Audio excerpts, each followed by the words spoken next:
Hey, one more thing before you go. What do you do when weeks after you gave birth, you're diagnosed with a rare autoimmune disorder? Where do you find the will to survive and thrive after learning how to breathe, walk, and talk again? We're going to answer these questions and more when we talk to a woman who experienced all of this in her life, and it was a life changing event. She went on to find her happily ever after, and she's going to inspire you to overcome your challenges as well. I'm your host, Michael Herst. Welcome to One More Thing Before You Go.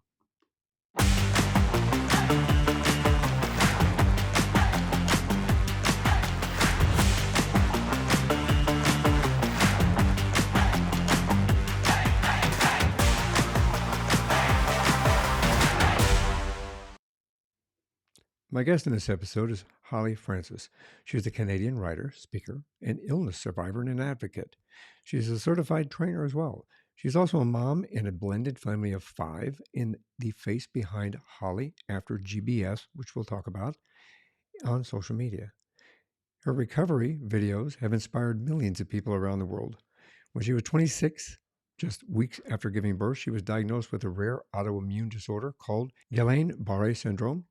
She spent 2 months fighting for her life in the ICU on a ventilator, completely paralyzed, unable to be a mother to her newborn baby girl.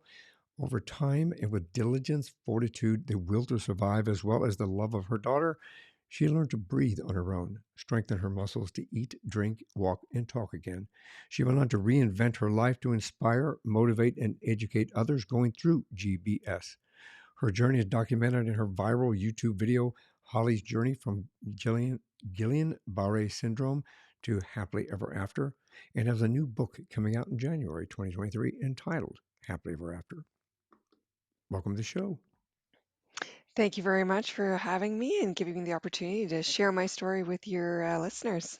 You have an amazing journey. I think that you and I spoke a little bit before we started, and uh, I I respect you, and I value the fact that you've come through this on such a positive end that you inspire and motivate others in that are going through the same thing.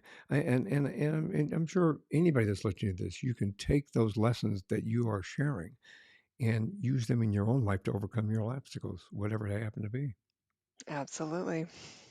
Well, I like to I kind of like start at the beginning. It's like a little like the old show This Is Your Life. Kind of start it from the scratch. Oh well, almost scratch. Tell me, where'd you grow up? So I grew up in actually where I live now in Edmonton, Alberta, and I grew up kind of in back and forth between there and Drayton Valley, where my dad lived. And yeah, so born and raised in Canada, and I travel a lot. I've been to Arizona quite a few times. Hopefully when it wasn't like 120 degrees here. I have actually been there when it's that hot, but I mean, our winters are so cold that we welcome it. You're welcome. Yeah, it's funny because I told you I'm originally from Colorado, and I lived up in Yeah. the mountains, about 8,500 feet, right behind Pikes Peak. Actually, look out our front window, and right on the deck, the backside of Pikes Peak was our front yard. So we had snow from October all the way through May, June, sometimes June. It even Okay, snowed. so you know what it's like Yeah, then. and it was like we came Yeah. down here in 2005 in Arizona. And when we got here and opened the truck, it was 121 degrees. It was breaking a record. My wife about threw me back in the truck. She's like, "Wait a Yeah. minute." Yeah, that's shocking. So yeah, that's what we deal with here in Canada, and that's we're actually very lucky right now. It's only about 30 degrees Fahrenheit, so that's actually quite balmy and nice for us. So Well, that kind of works. That way I'd be freezing to death up there now. yeah. My blood has thinned up so much, it'd be like, "No, I'm going back home." Uh, so what'd you want to be when you grew up? Did you go to college? I did. I went to college. I went to university to be in human resources. So I've always had a love for working with people and helping people. And so I got into human resources. And after I finished university, I was working for a drilling company, actually, in oil and gas industry. And yeah, HR was kind of my passion, and very, very devoted to it, and just really working with people and figuring out like what sort of things I could help them with, and just really have always loved working with people. That's it. That's the reason I became a cop. I enjoyed my job and I like working with people and communicating. So we have a little bit in common there. We have much Yeah. more in common. We'll talk about here in just a little bit, but that's a that is a to me. I think working in human resources has a double-edged sword, kind of, sort of, because most everybody you need it, and most everybody really appreciates it, unless you get in trouble. Absolutely, yes. It's sort of Yeah. like being a cop. See, everything's all good until you get in trouble. Do you have any brothers or sisters? Yeah, I do have two older brothers, so grew up as the only girl and the baby in the family as well. And when I was growing up, I mean, I really wanted to just grow up and be a mother. That was my kind of main dream in life, was to become a mom. And I think a lot of it comes from being raised with two brothers and wanting to have that sisterly connection with somebody, but not having that kind of. I didn't have another girl in the family. I didn't have a sister, so I really wanted to have a child that I could bond with Mm. that way. That makes a lot of sense. It does. I have two daughters, and we wanted a son, but I am 110% happy that I have two daughters, and they're wonderful young women that helped me through my journey, actually. So I bet. yeah, it's good. Boys, girls, doesn't matter. Children Absolutely. are a gift the from the universe that gives us something that we can live for and strive for. And Absolutely. we'll talk about that too, because you went through an amazing ordeal. I think it was right after you were pregnant, correct? Yes, it was. It was So, several weeks. I mean, what happened in 2011? Yeah, so I had recently been married, recently got married, and then I was working at the time. Life was really good. I was very successful in my career. I had got pregnant. We were working towards building our family and starting our life together. And my pregnancy went really well. I had a very healthy pregnancy. Everything was flowing just perfectly in life. And then I gave birth to my daughter. Labor went quite smoothly. I had a few hiccups and ended up having to do a C-section, but overall it went quite well. And then when my daughter was born, we named her Casey, and she was just our little angel, and she was perfect, and she was healthy, and life was just starting, and it felt like life had just begun for me. So I was 26, and I felt like I had my whole life ahead of me, and I felt like I just couldn't wait to start this new phase of my life. Like I said, I'd always wanted to be a mom, and now I felt like I had finally reached all of my goals and all of my dreams were coming true. And I went home, was recovering at home from my C-section. I was with my daughter and my little family, and just thinking about all the things that we were going to do together, just getting really excited about life. And none of that actually ended up happening. All the things that I wanted to do were very quickly taken away from me. So within, it was less than a month. It was between a little over 3 weeks. I had a strange tingle in my fingertip, and at first I thought I had burnt myself on something. I didn't know what was going on. It was this weird feeling, and I'm like, I didn't burn myself, so I'm not sure what's going on. Just try to ignore it.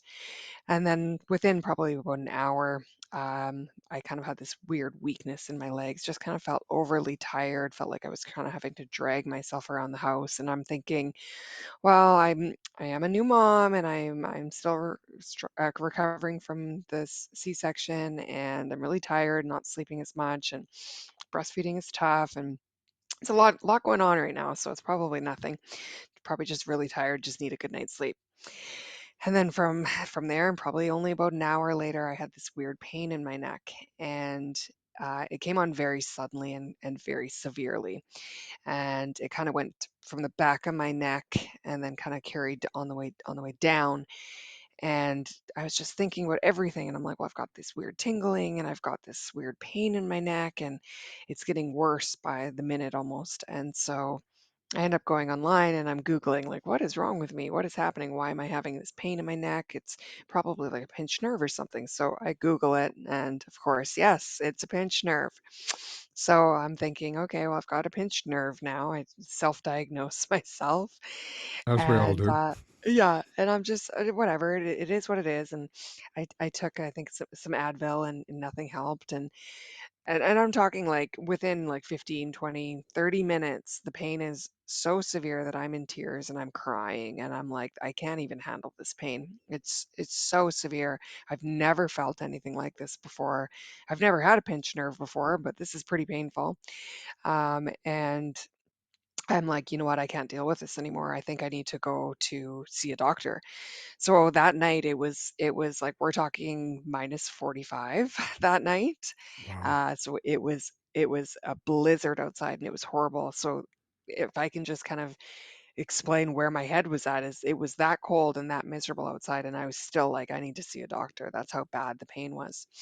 So I went to just a walk-in clinic, and it was very lucky that no one else was out that night because it was so miserable outside. And so I was able to get in right away. And the doctor that I saw, it was horrible. He barely even looked up from his notebook, and he's like, what's the matter? And I'm just like, I think I have a pinched nerve. And he's like, oh yeah, for sure, yeah, you probably have a pinched nerve. So he wrote me a prescription for some T3s, for some extra strength Tylenol, and said probably need to see a physiotherapist. You can call one tomorrow. Here you go. Have a great day. So I walk out of there, and I'm like, well, that I don't feel like I got any answers. And as I was walking out of there, I almost tripped on the what I thought was carpet, and I looked down and I'm like, there's no carpet. And I'm like, my legs are getting weaker, and it feels like I'm having trouble walking. But again, you trust what your doctor tells you, and I assumed that he knew what he was talking about and that I had a pinched nerve. So I went home and I took some more meds, and the pain was there. It didn't even help at all. So again, I'm thinking, well, this pinched nerve is severe, and I don't know how people handle this, but I'm going to just try to get a good night's sleep, and I'm going to call a physiotherapist in the morning and see if I can get in for a massage. And so I go up the stairs that night, and I'm really struggling to get up the stairs. I'm having to hold onto the banister and drag my legs. And that night when I went to sleep, I put my daughter to bed, and the pain again is so severe. Put her to sleep, and I'm trying to massage my neck. I'm massaging the back of my shoulders, and nothing is helping. And I'm Googling all these things that can help pinch nerves, and nothing is helping. And I'm just crying. Tears are just rolling down my face and just going, I don't know what to do. Like, this is so severe. And my daughter, this goes by a couple hours that I'm just in so distraught. And my daughter wakes up to feed several hours after I put her to bed. And then when I stood up to go to her, because I had been sitting on the floor, I stood up and my legs completely gave out on me, and I collapsed on the floor because I my legs were no longer working. And that was when I immediately knew that something was seriously wrong. Again, I was still thinking it was a pinched nerve, but was thinking this is a very serious pinched nerve, that I'm losing the ability to walk. So I was very fortunate that I was able to stand back up and kind of lock my legs in place, and I was okay. And I woke up my husband at the time and said, you know what, something is seriously wrong with me. I need to go to the hospital, and I need to see another doctor and either get another opinion, or get something for the pain and weakness. So I went to the hospital. I had my husband drop me off because I'm like, I don't want my daughter to be in basically the ER, where it's probably very busy and noisy. So I said, you just drop me off and I'm going to phone you when I'm finished. I had no idea that that would be the last time that I would actually step outside for many, many months. So I went into the hospital, and from there, I was very fortunate that Not so fortunate, but my case was very severe and it was happening very quickly. So my symptoms were progressing very quickly. So it was helpful in the fact that they were able to kind of see what was happening and they could see how quickly my paralysis was coming on. The doctor that I seen had never seen a case of GBS before, which is what I was later diagnosed with, but he knew that something was wrong. He called a neurologist to come down to see me, and that neurologist had seen a case of Guillain-Barre syndrome before, and that was when he said, I think I know what's wrong with you. I think you have a very rare autoimmune disorder, and you're going to need to stay at the hospital. And I remember, again, I'm in my 20s, so I'm very naive, and I'm thinking, okay, just give me some medicine and send me on my way. And they're like, this is quite a severe disorder, and we don't know quite how severe or how bad your case is going to be. So we just want you to be in the hospital so we can monitor you, and we're going to bring your family members. They basically need to come to the hospital because this is an emergency, and we're just going to see how it goes. But I mean, that's a hell of a day And this is or a so couple from days. couple days, yeah. So basically, from my very first symptom, which was that tingle in my fingertip, that was at noon, and by the time I was not officially, but they have predicted that it was Guillain-Barre syndrome. It was less than 12 hours Wow, that's before I was in the hospital. that is a life-changing event that kind of shook you and your family to the core, I think. Absolutely, and, it was just so shocking. I had never heard the words Guillain-Barré syndrome before. I had never heard of even an autoimmune disorder. I think I was, like I said, in my 20s, and you don't pay attention to kind of all that stuff because you think you'll never get sick.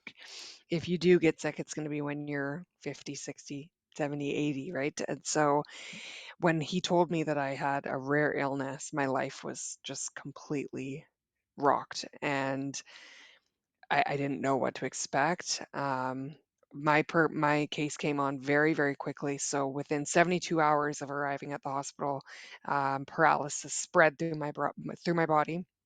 I could no longer move my legs. I could no longer move my arms. Wow. Eventually, it moved up to basically my diaphragm and affected my ability to breathe. And I was rushed to ICU and put on a ventilator. And at that point, I truly believed that my life was over. I felt that I was dying. I felt like there was no recovering from that. My family came in to try to comfort me and be there for me, and I thought that they were saying goodbye. So it was a very, very hard time, very life changing, absolutely, to not believe that you're ever going to get out of ICU. Obviously, I'm here today. You did. You did it. It is a life-changing event like that that kind of has to force you to reinvent your life, which we'll talk about here in a little bit. You're very, very lucky. I'm sure you've been told that many times, but luckily you had the perseverance and the fortitude and the strength, to pull yourself through this. If you don't mind, I'm going to just kind of give everybody kind of a brief explanation of this syndrome. Um, I always have trouble pronouncing it though, even though I looked at this for a week. Guillain-Barre syndrome is a very rare inflammatory disorder of the peripheral nerves outside the brain and spinal cord. Fewer than 20,000 cases per year is what comes about. So that's US cases per year. I'm assuming in Canada it may be less or similar to that, but population wise, if you look at it Uh, from there, would be less than that 20,000. yep. So well, I won't say you were the lucky one.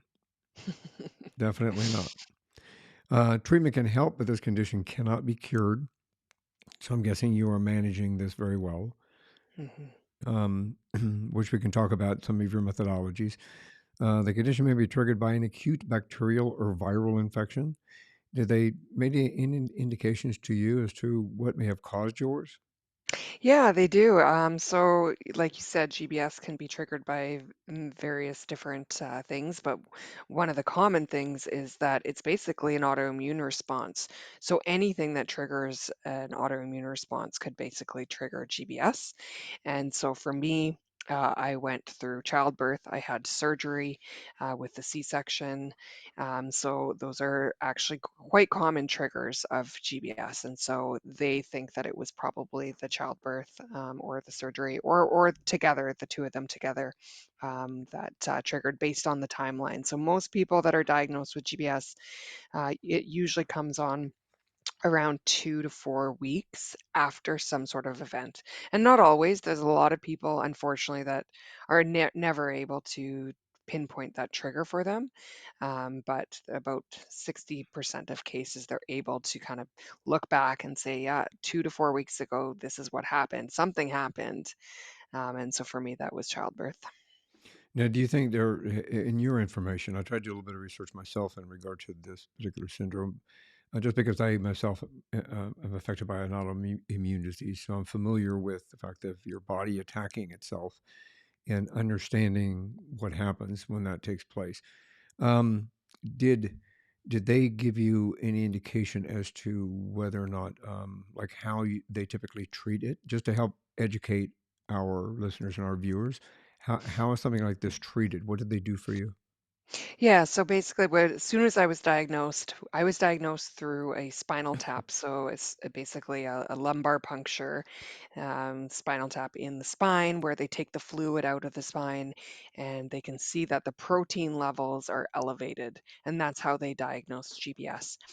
And so immediately from that diagnosis, they started treatment.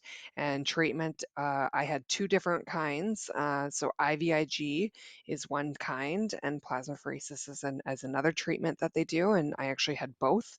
I think for various reasons, but one of them I think it was just that they this hospital that I was at had wanted to just try them both, which isn't always typical. Sometimes it just depends on the hospital that you're at and what they have access to. But with IVIG, basically, it's a blood transfusion, and so they are taking the blood out of my body is what they did, and then they were replacing it with donor blood, or donor plasma, and hoping that basically the new antibodies can be replaced. And with plasmapheresis, it's a little bit different where they're cleansing the plasma. So they take my plasma out and then they cleanse the blood, hoping that they're ridding my body of um, the antibodies that are not doing what they're supposed to be doing, and then putting that back into my body. So that's the treatment that I had, and I did IVIG for about 5 days, and then I did plasmapheresis for about 5 days. And with those treatments, it's really important for people to know that they don't cure it. Absolutely, what the studies have shown is that the long-term effects are greater when they've had these treatments. So those that have IVIG or that have plasmapheresis, they go on to have better outcomes. They have better recoveries.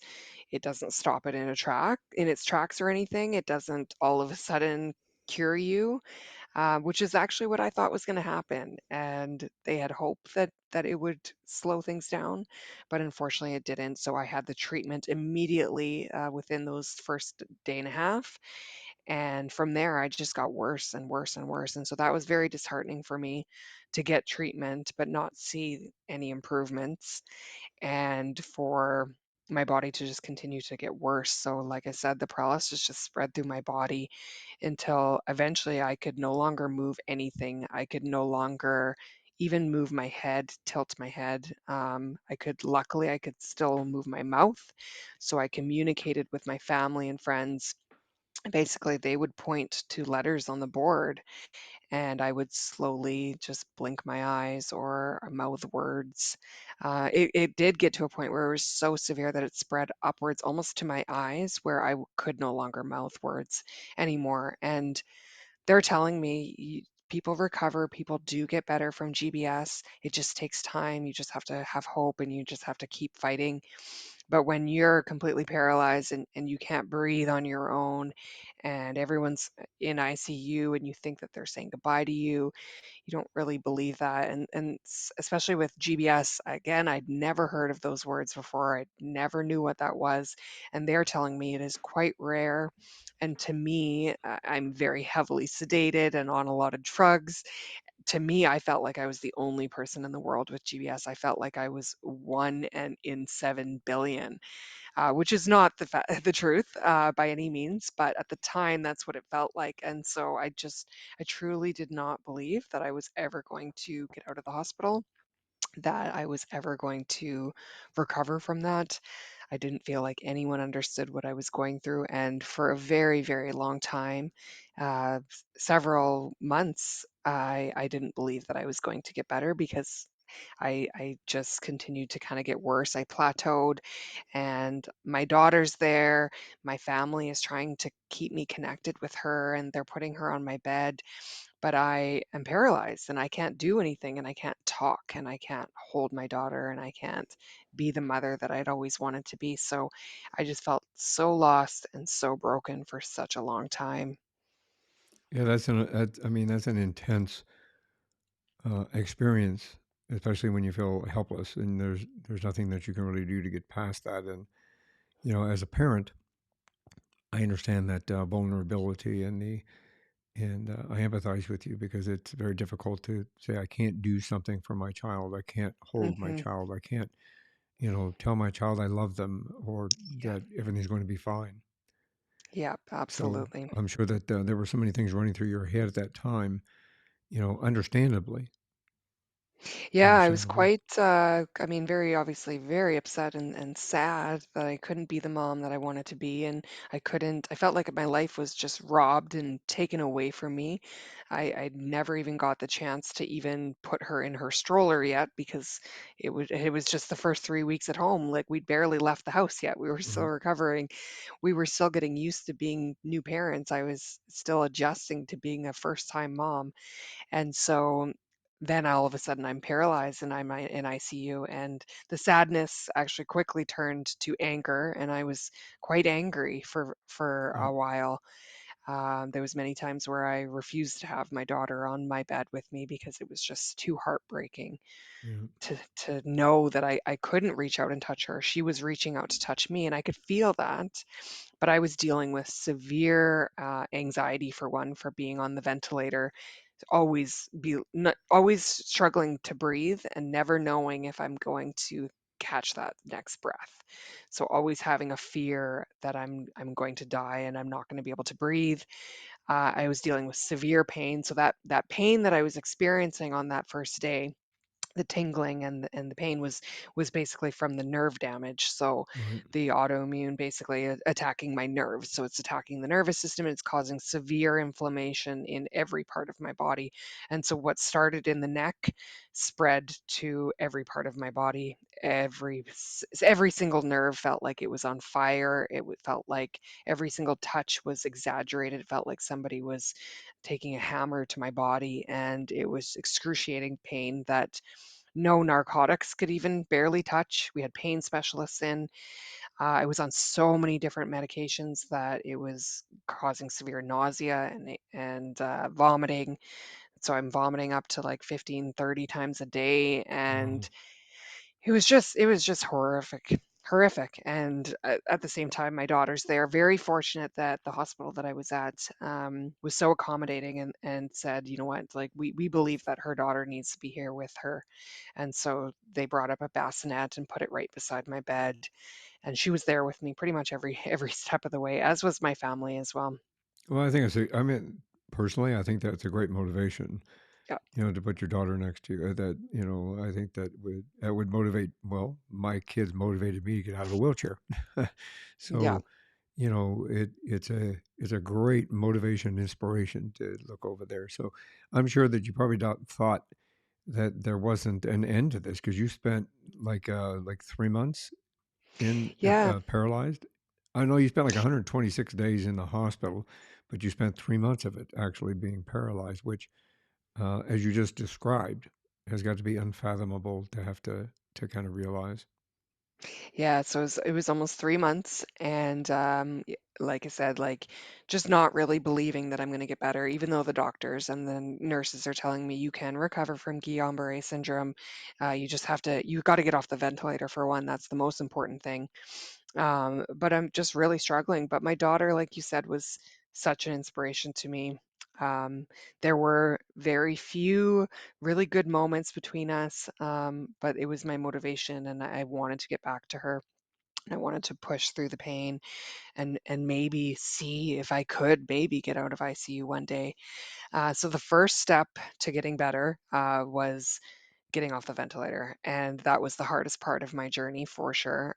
So I started with a tube in my mouth actually, and so that's I wasn't able to speak or mouth words or anything, and that was the breathing tube in my mouth. And then after about 10 days, when I wasn't showing any signs of improvement with my lungs, they moved the tube to my throat. And that's basically a tracheotomy, is what I had. So I had a trach tube. And to be able to get off the trach, you have to be able to breathe on your own for more than 72 hours. And so when we're starting the weaning process, this was about 6 or 8 weeks, I think, after being in ICU. And they're saying you need to be able to breathe without the ventilator for 72 hours. And it just seemed so impossible. We would try for 15 seconds at a time, and then I would be bawling and I would be screaming, and they'd be silent screams because my vocal cords didn't work. Because I felt like I was never going to be able to breathe on my own, and it felt like I was running this marathon that I'd never trained for. So I would have the doctors put me back on the ventilator, and we'd say, we're going to try again tomorrow. And I actually had a GBS survivor that came to visit me because the doctors and nurses, they saw me losing hope. Every time that I tried to make it through a day, I just couldn't. I would wake up the next day, I felt like I was reliving my life. Felt like Groundhog Day. Every day was exactly the same as the last. So much pain, so much suffering, nothing improving. And my daughter's getting older. She started out, she was just over a month old, or just, yeah, just a month old, and then she's 2 months old, and then she's 3 months old, and she's changing drastically in front of my eyes, and I'm not getting any better. And so I just was losing hope. But the doctors decided, you know what, we need to bring someone else that's been through what she has and inspire her. So this man came to visit me. His name is Kit, and he came and he brought me a sign, and it said, "Courage doesn't always roar. Sometimes it's the quiet voice at the day's end saying, 'I'll try again tomorrow.'" And that was pivotal for me because I realized, like, you know what? I don't feel strong and I don't feel powerful and I don't feel like I can overcome this, but that doesn't mean that I can't. That doesn't mean that I can't just try again tomorrow. So when we were doing those breathing trials, I said, you know what, I can always just try again tomorrow. So I would try again tomorrow, and the next day we did 30 seconds, and then the next day after that it was a minute and a half, and slowly I progressed.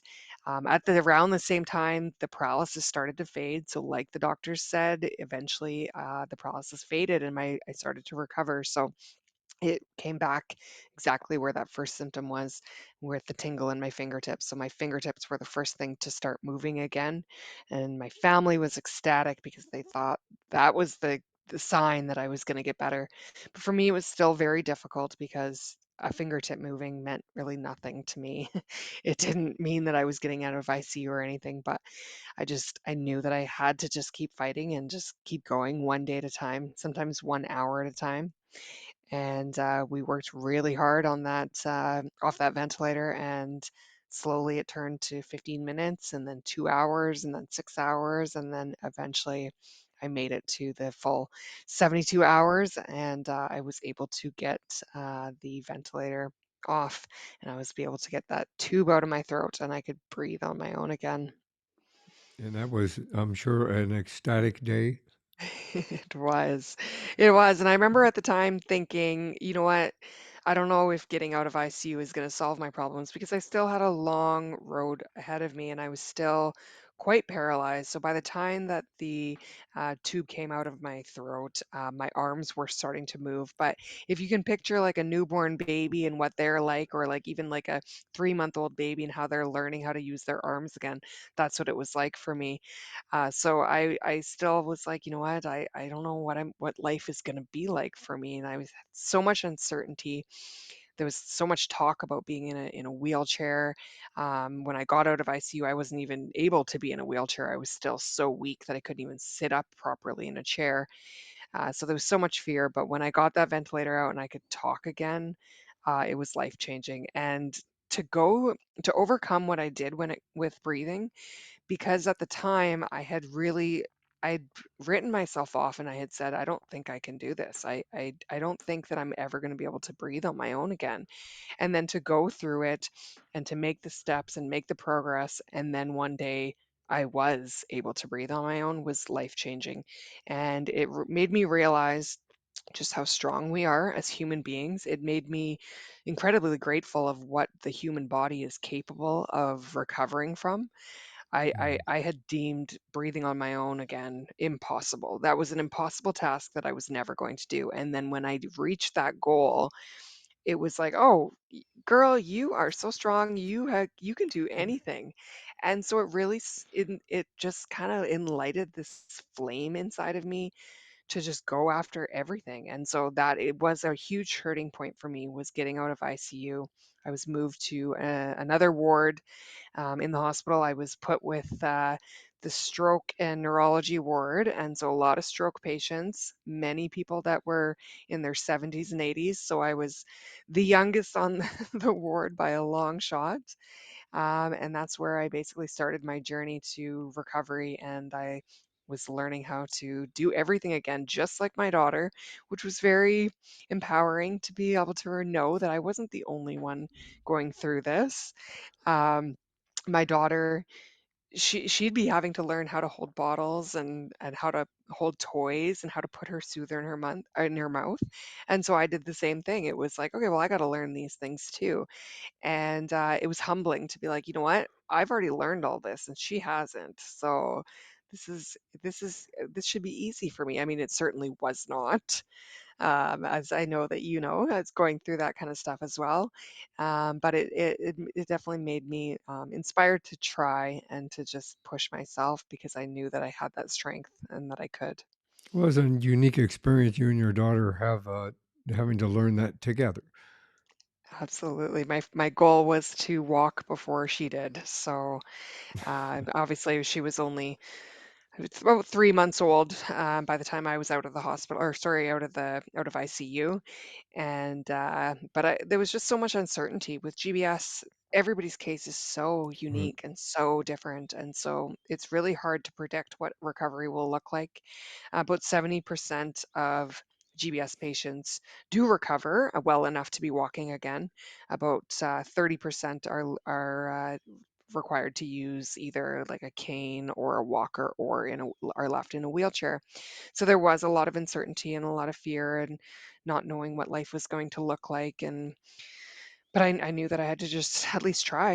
I had to at least put my one foot in front of the other every day and put in the work within physiotherapy. And I learned how to hold cutlery and how to feed myself, again, how to hold my daughter and how to hold her bottle and how to take care of her. And then it was taking care of myself and learning how to brush my teeth and my hair. And eventually I got strong enough that I could stand. So it was a long journey. I mean, a lot of people will look at my before and after pictures and they'll go, wow, what you've been through is amazing. And you just had such an incredible recovery, but people don't really see the in between and the hard work Yeah. that went into it. The So tears, the frustration, the anger, the denial, the uncertainty, the fear, the yes, absolutely, and the hard work and the hard and the work. pain and the struggles. Yeah, so I basically had to strengthen my muscles, and that was priority, was working out those muscles every day and regaining the muscle that I Mhm. lost. I lost 30 pounds in the hospital. I'm quite small to begin with, so I was just skin and bones. and eating tons of protein and just eating tons of ice cream. I remember them feeding me so that I could regain that muscle. Darn. And yeah, yeah, and just worked really, really hard. And eventually, I was moved to a rehabilitation hospital that specialized with GBS patients. And there, that was also very life changing for me as well, because I met so many patients there that were learning to walk again like me. But there was also a lot of patients that they were completely paralyzed from various disorders or Right. from car accidents or other sort of issues. And they were paralyzed for life. So it was very eye opening for me to know that, you know what, I have the opportunity. I can possibly recover from this disorder. I don't know for sure. I don't know if I'm going to be that 30% that's left Right. using a wheelchair or walker, but I do know that many people survive and recover from this. And there's a lot of people here in this hospital that won't get out of a wheelchair. And so I have to at least try, and I have to fight and work as hard as I possibly can. And so that's what I did. What do you think your main motivation was? What inspired you the most? Absolutely, my daughter. She just knowing that, like, thinking about all the things that I wanted to do, I had this vision in my mind of our life together and all the things that we were going to do. And then all of a sudden it was, well, you might be in a wheelchair now, or you might be in a walker. And it was like, I have all these plans. Like, I wanted to take her for a walk. I wanted to go walk down the block with her in her stroller. Would I be able to do that? I don't know. Would I be able to go swimming with her? Would I be able to go jump in a pool? Would I be able to play tag with Hmm. her? And there was so many unknowns. And so I think that was just a huge motivation, that it was like, well, I at least have to try, because otherwise I'm not going to be able to do those things. But the other big motivation for me was throughout this entire thing. I had a lot of family members that put pictures up on the wall in the hospital of my life and everything. And I think it was a really good reminder too, that I wasn't just fighting for my daughter; I was fighting for me Everybody else. and Hmm. fighting to get back to me. And I was more than just a mother and a brand new mom and a wife. I was me. And so I knew that there was so many things that I wanted to do in my life that I hadn't even got the chance to do, because I thought I had my whole life ahead of me. And so that was a huge motivation for me, was like, you know what, you've got so many things that you still want to do one day. You have to work hard to get there. Yeah, kids are a motivation for many, many, many things, an inspiration for many, many things. So I think that's fantastic that that was your motivation, that was your inspiration. Gotta do that and grow up with have your child grow up with you in Yes. doing those things would be a motivation for I think most of us actually. Absolutely. And it was actually it was so it seems crazy. Like, a lot of people will say, I can't believe you went through what you did with a newborn. I can't even imagine. A lot of people that have gone through GBS don't have a newborn there with them. And so Right. you feel like it's that much more traumatizing. But on the other side of things, I look at the silver lining and I'm like, I can't imagine her not being there, because she was such a motivation. And she was also like our little guardian angel, because she seemed like she knew that everything was so horrible, and so she needed to be on her best behavior. So she really was like just perfect. And she rarely cried in ICU, and she always did such funny little things as new babies do, right? And so our family, not just me, but our family was just so grateful that she was there, because she was this nice kind of Right. distraction, and she brought so much joy and laughter into our room in ICU that we would have never gotten if she wasn't there. So I can't even imagine not going through GBS without her. That's fantastic actually. That makes my heart feel good. Um whose idea was it to document everything? So that was my mother's, and She got the idea actually from that same man that brought in that sign for me kit, because he had documented his journey, and when I say he, his family had documented what he had gone through. And I'm not quite certain why they decided to document. I think it was just that they wanted to show him his recovery and show him that he was going to get better. And so my family thought that they should do the same thing. So my mom, this was probably about a week and a half after I had been diagnosed. She brought out her expensive video camera at the time. This was before iPhones. So Yeah, she the started big documenting. rocks. Yeah, yeah, exactly. So she started videoing me, and I remember at the time being quite frustrated and kind of being like, why are you videoing me? These are my most vulnerable moments. But my mom really insisted, and thank God she did, because she was able to as soon as I got out of ICU and I was a lot more coherent because I was quite heavily medicated during those 3 months. And although I was completely aware of what was going on, I was still pretty out of it. So after I got out of ICU and the meds came down, I was much more aware. And at that time, I was still struggling mentally and still not knowing and still so unsure about my future. And on there was a lot of hard days still and a lot of sadness and grief.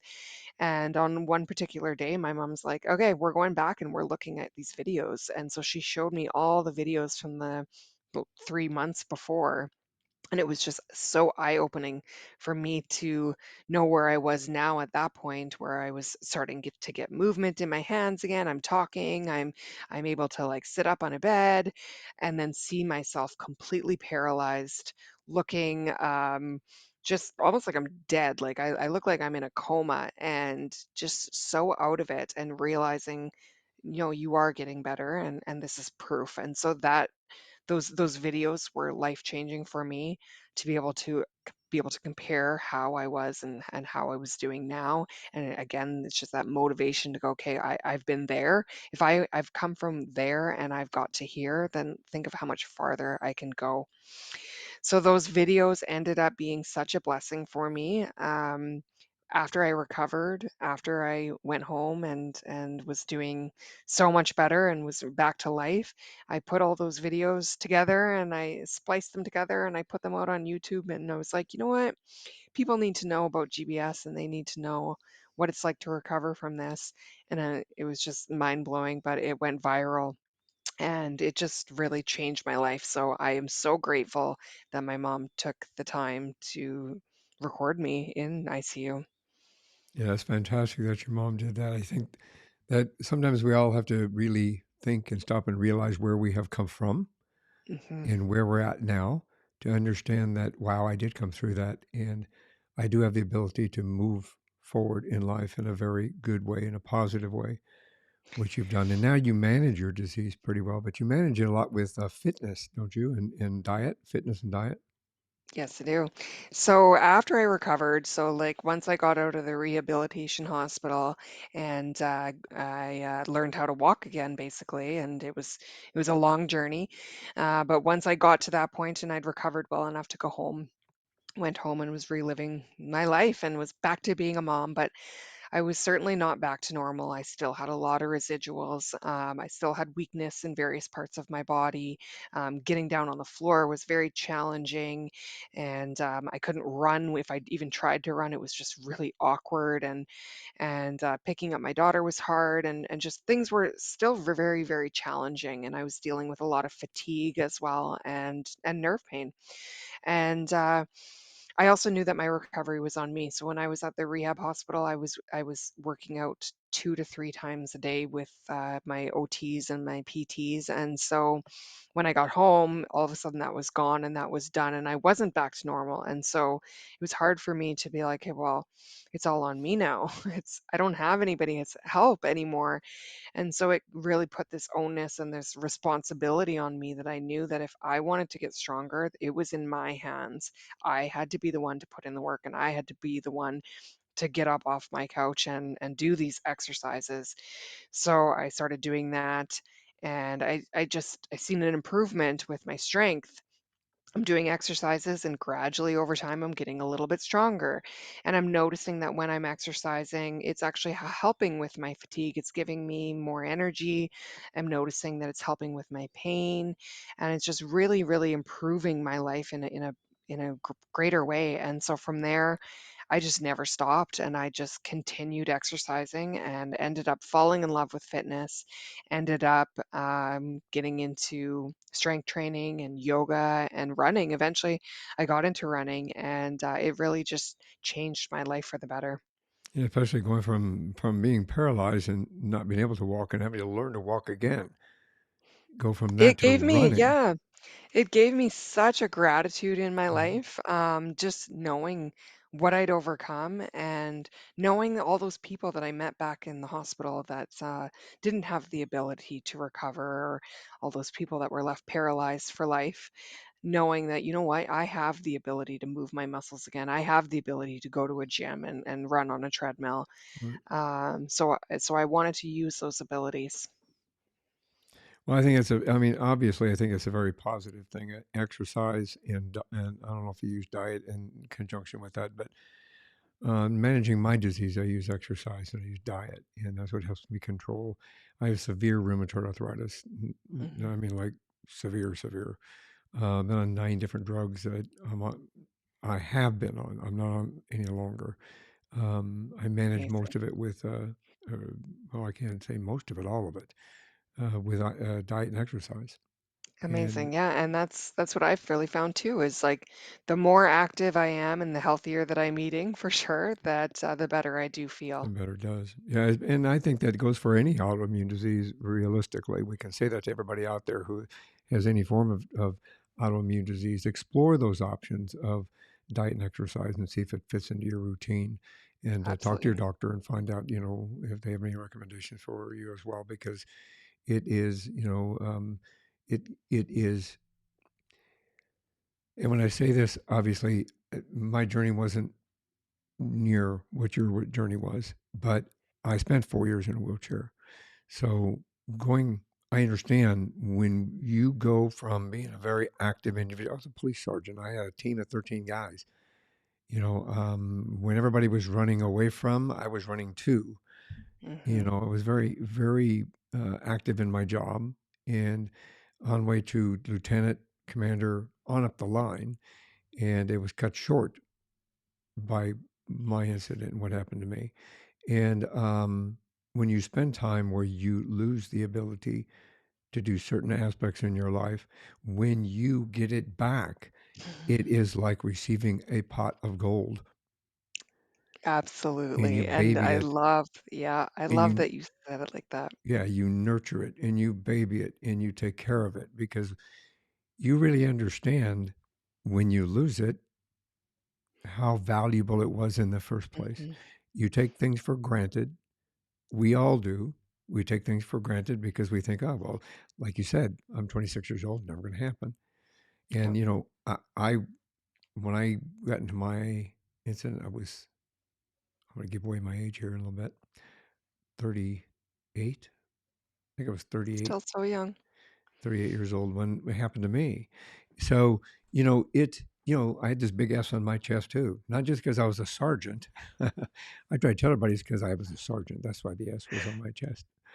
But you think you're invincible and you think nothing is ever going to happen to me like that. Yep. So when you lose it and you get it back, it's a absolutely wonderful feeling that you want to hold on to and grasp and nurture and grow and take care of. So, well done in that regard that you do forward in that. And I know that you reinvented your life. Are you still working with human resources? I know that you do have a fitness program, which we'll talk about in a minute here, that you help others with, and you did write a book, right? Yeah, so it completely changed my life. After I recovered from GBS and after I was basically recovered as much as I believed that I was going to recover, obviously still deal with a little bit of residuals, but I just had this new lease on life and I wanted to do all the things that I'd never done before. I also wanted to bring awareness to Guillain-Barre syndrome. So, like when I was going through it, we'd never heard of it. I believed that I was never gonna recover from it, and then I did. And so it was so important for me to bring not only awareness to people that had never heard of it, but bring that awareness to people that were going through it, that even if it feels like this is it for you and it feels like your life is over, there is life after GBS, and I'm proof. You can see the videos, you can see what I've gone through, and you can see that I've recovered. So there is always room for hope. So I started a social media channel, and I started talking about my journey more, and just sharing videos and answering questions, and my video went viral, and all of a sudden I had people all over the world reaching out to me asking me questions about GBS, and it was just so rewarding to know that I was helping other people that had gone through what I did, that I was giving them hope now, because I knew what it was like to be so hopeless when I was in ICU. And it changed my life, and I went on this new path. So I still, to this day, I still do work in human resources contract, but my passion really is in GBS advocacy. So I joined the GBS Foundation.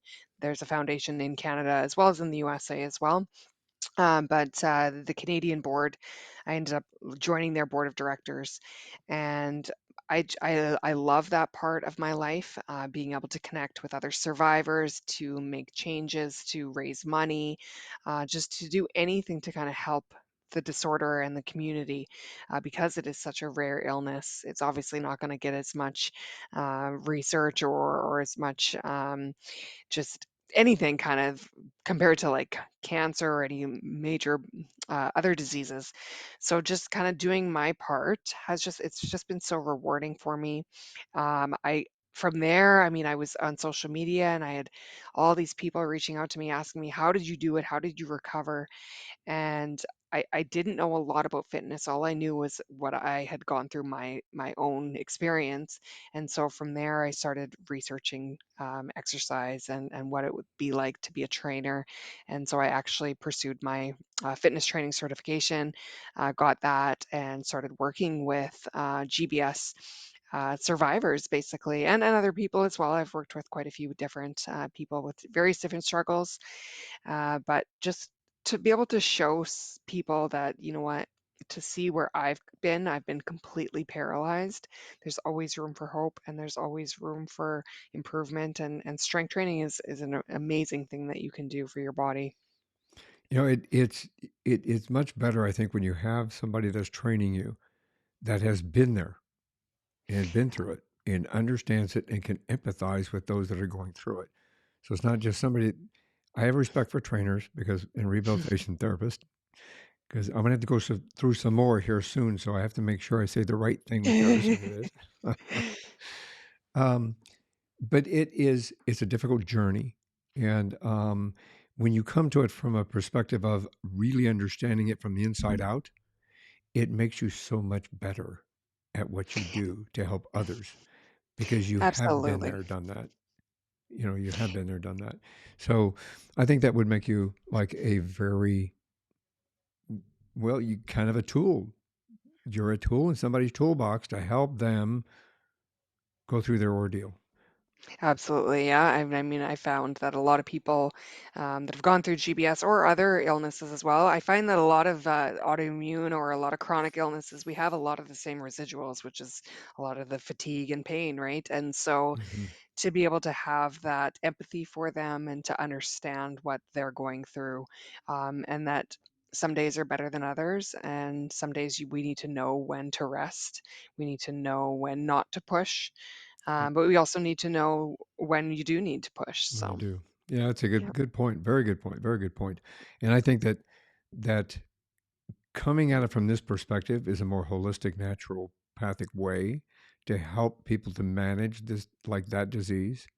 Your disease, like my disease, it unfortunately has to be managed. It will never go away, yeah, and it'll yeah, always kind of be there. I think, at least from what I've read about yeah, yours. So managing it is the next best thing yeah, to do is to manage it effectively and efficiently. And I think you're providing tools to people to allow them to do that, you know, in that very same way, effectively and efficiently. Um, excuse me. Can we talk about your book a little bit? Yeah, absolutely. So when I had recovered from GBS, within probably the first year of recovering from GBS, it was impossible to kind of explain everything that I went through. And people were coming to me saying, "What was it like to be in ICU? And what was it like being in the hospital?" By the time I left, it was 126 days. And so it was so hard to explain that in one conversation. I would talk to my friends, I would talk to my family, and I would start telling them about some of the things. And then we'd run out of time. And it was like, "Well, leave that for another time." And I was like, "You know what? I should write a book." And writing a book was something I'd always actually wanted to do. It was something I loved and excelled in English growing up. And I just never had anything to really write about. And so now I did.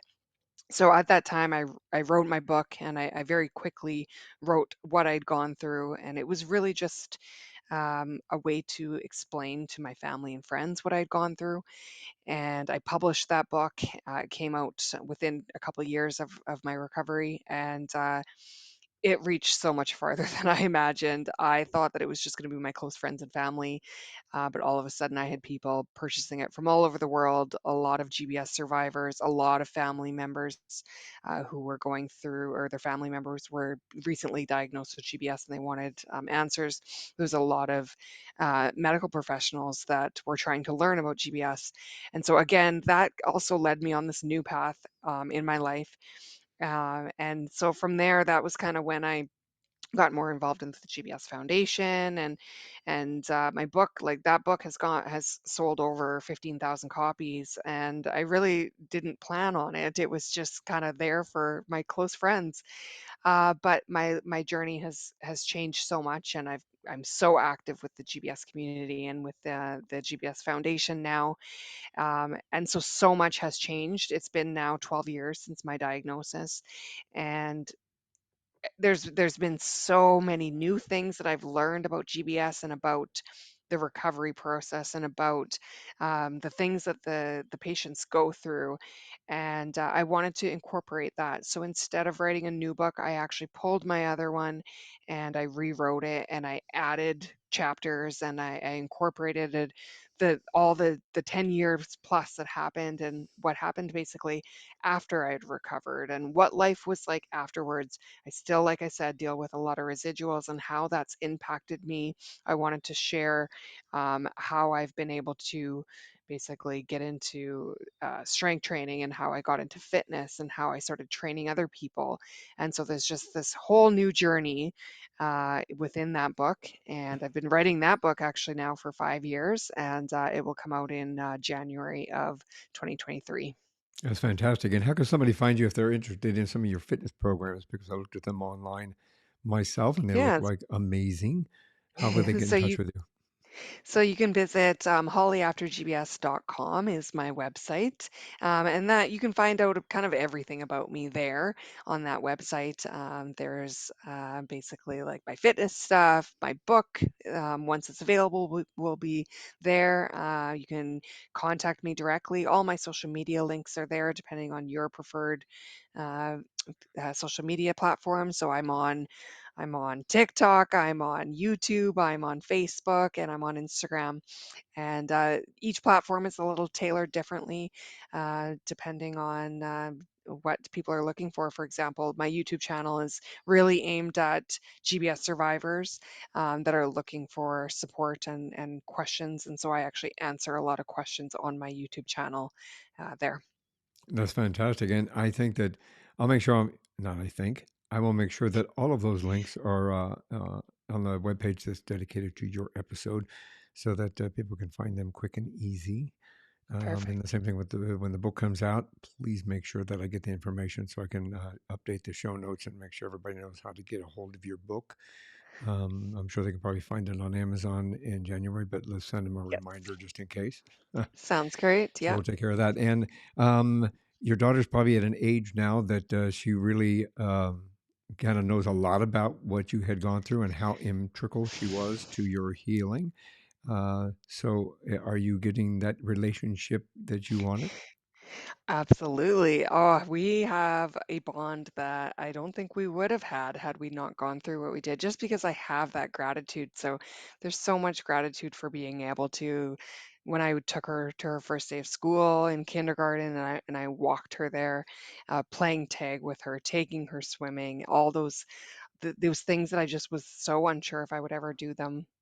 They're just so rewarding for me. She certainly does not remember, but Mm. she's seen all the videos. She knows every detail. She's heard me talk about it so much. She's so involved with everything with GBS that I think Very she good. feels like she feels like she remembers. And yeah, it has really strengthened our bond. And I think it's been such a blessing to think about what I've gone through and come out and made it to where I am today with her. That's phenomenal. That's outstanding. Um, this is one more thing before you go.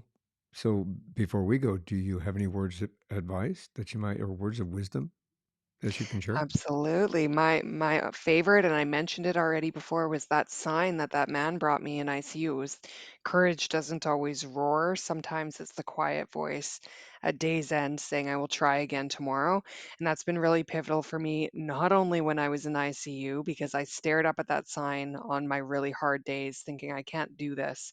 And I would look up at that sign and I remember thinking, like, I'm not strong enough to do this. And people kept telling me, you're so strong, Holly, you're going to overcome this. And I remember feeling almost ashamed. Like, I was like, I'm not strong, though. I can't do this. And so that sign really reminded me that, like, you don't need to be this strong warrior saying, oh, I got this. All you got to do is just keep trying and just have that faith that things are going to get better and just try again tomorrow, even if you can't do it today. And that sign is on my wall, and I look at it even when I was writing my book. There was many times during the journey of writing and the journey of publishing that has been very, very challenging, and it's been a great reminder. And I think it's a great reminder for anybody going through any hard time that you don't have to feel strong, you don't have to feel powerful. You just got to take it one day by day, 1 hour at a time sometimes, and just try again tomorrow. Brilliant words of wisdom. I think we should all post that same sign on our wall. That way we can get a reminder every day as well. Holly, thank you very much for sharing your journey with us today. I really appreciate you being here and what you do provide for the world and those individuals that are struggling through their own ordeals. I think that you're a great inspiration, you're a great motivation, and you're a great educator. And thank you for being here. Thank you so much for giving me the opportunity to share my story and chat with you. It was such a great day. Thank you very much. I appreciate it. And we'll see you. Hopefully, we can have another conversation down the road. Absolutely. We'll do a follow up, see how the book comes out. That sounds great. Thank you very much. Thanks for listening to this episode of One More Thing Before You Go. Check out our website at beforeyougopodcast.com. You can find us as well as subscribe to the program and rate us on your favorite podcast listening platform.